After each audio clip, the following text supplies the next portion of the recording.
နံပါတ်ကြီးသတင်းဌာနတစ်ခုဖြစ်တဲ့ BBC ရဲ့ live အစီအစဉ်တစ်ခုမှာလူမားပြီးတော့ interview ခတ်ခဲ့ရပါတယ်သူ့နာမည်ကဂိုင်းကိုမှာဖြစ်ပြီးတော့ဒီ BBC ကိုကွန်ပျူတာနဲ့ပတ်သက်တဲ့အလုပ် interview ခတ်မှုအတွက်လာခဲ့ပါတယ်ဒါပေမဲ့သူရောက်သွားတဲ့အချိန်မှာကင်မရာအကြီးတွေမီးအကြီးတွေနဲ့ခက်ခဲနားကြိုဆိုနေတာကိုသူတွေ့ရှိခဲ့ရပါတယ်သူလန့်သွားတယ်သူကြောင်သွားတယ်ပေါ့နော်ဒါပေမဲ့သူဆက်ပြီးတော့ interview ခဲ့ပါတယ်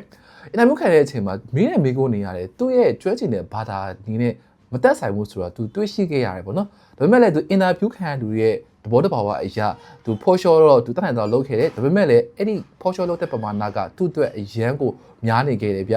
သူစိတ်ထဲတွေးနေတာကျတော့ all လို့ BBC မှာအလုံးလျှောက်ရတာအလုံးရဖို့တော်တော်လေးခက်ခဲပါလားပေါ့တွေးနေတယ်ပေါ့နော်ဒါပေမဲ့သူတွေးတာကမှားခဲ့ပါတယ်ဘာဖြစ်လဲဆိုတော့သူ့ကိုနာမည်ကြီး expert ဖြစ်တဲ့ဒီ guy ကွန်နီဆိုတဲ့လူနဲ့မှားပြီးတော့ဒီရုပ်တဲ့အစီအစဉ်မှာ interview ခံခဲ့ရခြင်းဖြစ်ပါတယ်ဒီဖြစ်က2006ခုနှစ်မှာဖြစ်ပြီးတော့သူကလည်းနေချင်းညာချင်းကိုနာမည်ကြီးသွားခဲ့ပါတယ်ဗျသူ့ကို accidental celebrity လို့ခေါ်ကြတယ်ပေါ့နော်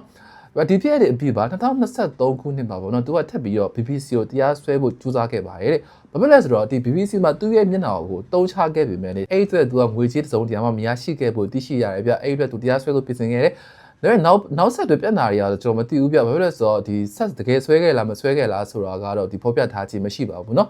ဟုတ်ကဲ့ပါမိတ်ဆွေတို့လည်းတကယ်လို့ဒါအလုပ် interview တစ်ခုမှာဒီမျိုးကင်မရာကြီးတွေအလေးနေဆက်အပ်လုပ်ပဲဆိုလို့ရှိရင်တော့ဒီထားပြီးဖို့ကျွန်တော်တောင်းဆိုချင်ပါတယ်ဗျဟုတ်ကဲ့ပါအားလုံးကိုကျေးဇူးတင်ပါတယ်